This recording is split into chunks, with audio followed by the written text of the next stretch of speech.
So this is how to use Scrum prompts to actually create some new Jiras that helps the developer. So so the developer can easily create this new, implement this new cool feature that you have, or it could also be solving a bug to create a bug fix or something like that. So what you do is you go to scrumprompts.com and then you click on the coding agents. Of course, this expects that you actually that your developers, they're using a coding agent, but of course it's 2026. Everybody uses code agents to actually to do the coding, and then of course they review it and they ensure that the code is actually scalable after the code agent actually does the heavy lifting. That's usual for workflow right now. So what you do is you click on the coding agents right here, and then you select what kind of task it is that you want to create for your developer. And it can also be the developers themselves that does this, of course, if they have found some kind of bug. It can be any of the roles, like could be a QA that sees that there are some unit tests that are missing because of the code coverage might be too low. There can also be that we have some missing end-to-end tests that doesn't cover some scenarios and situations. Then we just choose whatever situation and purpose that we have right here. Right now I'm going to click the feature request. So we're going to create a new feature request. We need to make something new for our application. And what you do is then you place what is the feature request about. We need to create a landing page for our new social media. And then we have some acceptance criteria. And the acceptance criteria is that the landing page should be formal and intuitive. Of course, it's not very specific. I know that. It should contain images of the people working there. Another thing is it should welcome the user and explain the menu items in the top. So those are the requirements, and then are there any technical notes that we want to tell the coding agent to know? Then we paste those in, and right now here I have that we need to check whether if the user is logged in, and then show the personalized greeting instead of just the generic greeting. So if I'm logged in as Mike, then we'll say, "Hey Mike, nice to see you again," and maybe something personal that makes me feel welcome on this page right here. When I'm done filling in these tips, these things right here, then I can press the copy button in the right side right here. And let me just make it a bit shorter right here.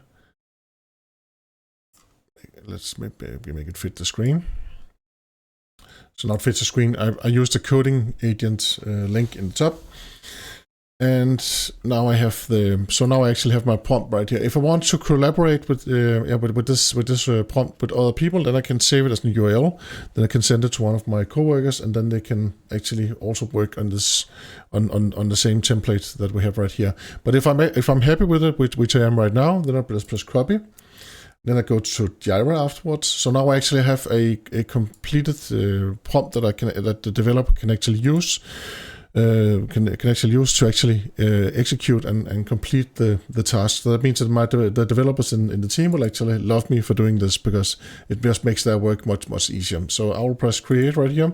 I'll create a new task right here, and inside the summary, then of course I'll write again landing page, and inside the description, this is the prompt for the coding agent. And I'll just paste in all of it right here. So then I'll just paste in all of that. And then let's say that the developer wants to program this themselves. Then they can still read this, because it's just plain text, and then they can implement and make sure that the acceptance criteria are all fine already. You could also the reason why I don't add anything about what kind of technology that we're using is because the coding agents, they're usually set up so they would use the existing framework. Let's say that you have that you made your page in Angular, then of course it would know that it should be in Angular, or if it's Vue, then it would know that it should be in Vue. And if you have something in your agents.markdown file, like how the end-to-end test should be made and something like that, and that there should be an end-to-end test to each to each feature that you're implementing. Of course, all of that will go to your agents.markdown file. There's no reason to actually to mention this in all of your features that you have right here. So that is why, and I want to also to estimate it, of course. So let me just estimate it. So I give it some, choose current sprint. I know that will affect the current sprint scope, and I will give it some points. Maybe that's 5 points.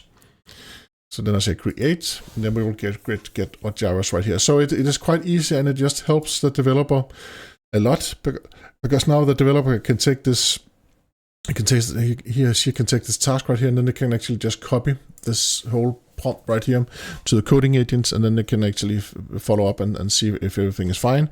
Maybe the tests were missing because the agents.markdown file was not complete. Of course, then the developer would have to fix that one.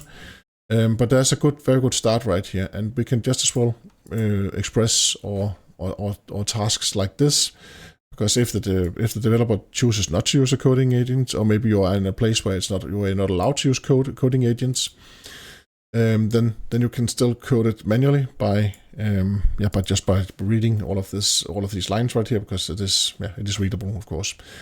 So that is how to use Scrum prompts and the coding agent's feature request purpose. Yes, hope to see you again soon. Thank you very much for watching.